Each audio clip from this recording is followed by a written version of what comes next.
24 heures après les violents séismes qui ont dévasté le sud de la Turquie et le nord de la Syrie, les secours continuent de s'affairer pour sauver celles et ceux qui peuvent l'être.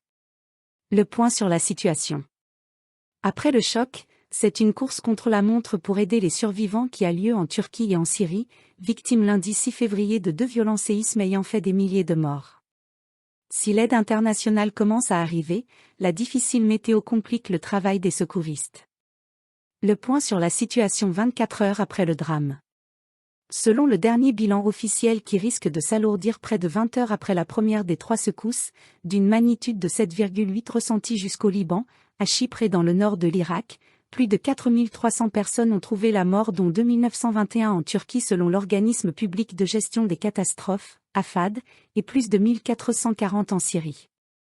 Les secours se sont acharnés dans le froid, sous la pluie battante ou la neige, parfois à main nue, pour sauver chaque vie qui pouvait l'être, comme cet enfant de 7 ans sorti des ruines à Hatay, sud, à la frontière syrienne, sous les yeux de l'AFP, après plus de 20 heures de terreur, le pyjama maculé de poussière.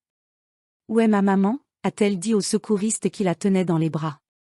Le mauvais temps qui plane sur l'Anatolie complique la tâche des secours et rend le sort des rescapés plus amer encore, grelottant sous des tentes ou autour de brassereaux improvisés.